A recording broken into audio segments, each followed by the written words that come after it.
എമ്പുരാൻ കഥ എങ്ങനെയായിരുന്നെങ്കിലോ? ലോകം ഒരു വലിയ നാടകവേദിയാണ്.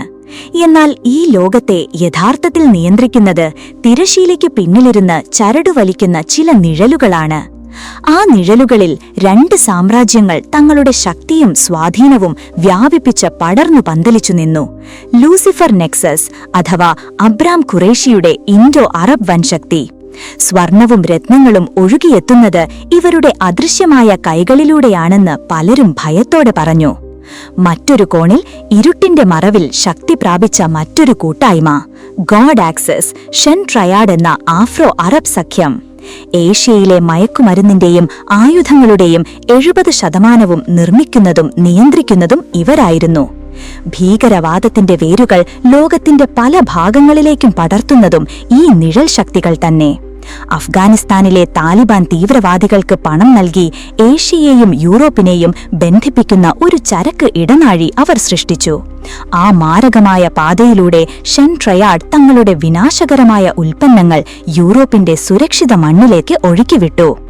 എന്നാൽ ആ ഇടനാഴിയുടെ ഹൃദയഭാഗം അറേബ്യൻ മണലാരണ്യങ്ങൾ അബ്രാം ഖുറേഷിയുടെ അധീനതയിലായിരുന്നു.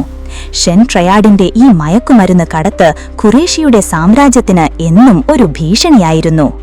ഇരു ഗ്യാങ്ങുകളും തമ്മിലുള്ള രഹസ്യ പോരാട്ടങ്ങൾ ആ മരുഭൂമിയിൽ പതിവായിരുന്നു. ഈ നിഴൽ യുദ്ധങ്ങൾ കാരണം തന്നെ പാശ്ചാത്യ രഹസ്യാന്വേഷണ ഏജൻസികളായ CIA-യുടെയും MI6-ന്റെയും ഹിറ്റ് ലിസ്റ്റിൽ ഇരു നേതാക്കളുടെ പേരുകൾ ചുവന്ന മഷിയിൽ എഴുതപ്പെട്ടിരുന്നു. അധികാരത്തിന്റെ കൊടുമുടിയിൽ തനിച്ചാകാതിരിക്കാനും തന്റെ സാമ്രാജ്യം ഒരു കൊടുങ്കാറ്റിൽ തകർന്നു വീഴാതിരിക്കാനും അബ്രാം ഖുറേഷി ബൊഹീമിയൻ കാട്ടിലെ മൂങ്ങയുടെ മുന്നിൽ വെച്ച് തന്റെ ആത്മാവിനെ ലൂസിഫറിന് വിറ്റുവന്ന അന്ധവിശ്വാസങ്ങൾ പ്രചരിച്ചു. എന്നാൽ പല രഹസ്യാന്വേഷണ ഏജൻസികളും ഇതിനെ വെറും ഭ്രാന്തൻ കഥകളായി തള്ളിക്കളഞ്ഞു. 2001 അഫ്ഗാൻ യുദ്ധം നിരവധി കുടുംബങ്ങളെ ചാരമാക്കി മാറ്റി. അതിലൊരു കുടുംബമായിരുന്നു മസൂദിന്റേത്. സയ്യദ് മസൂദ് എന്ന പയ്യൻ മാത്രം ആ ദുരന്തത്തിൽ നിന്ന് അത്ഭുതകരമായി രക്ഷപ്പെട്ടു. താലിബാൻ ഭീകരരുടെ കൊടും ക്രൂരതയിൽ നിന്ന് അബ്രാം ഖുറേഷിയാണ് ആ കുട്ടിയെ രക്ഷിച്ചത്.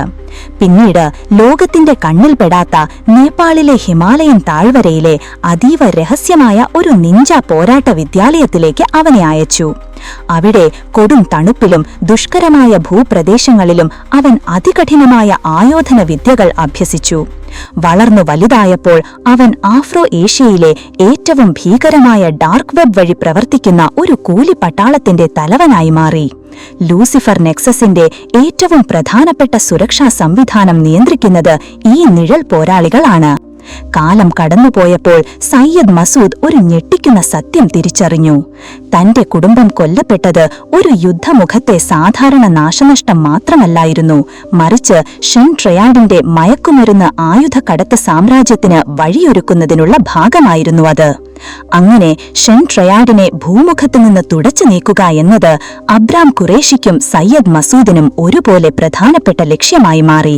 ഒരു പൊതുശത്രുവിനെതിരായ പ്രതികാരം.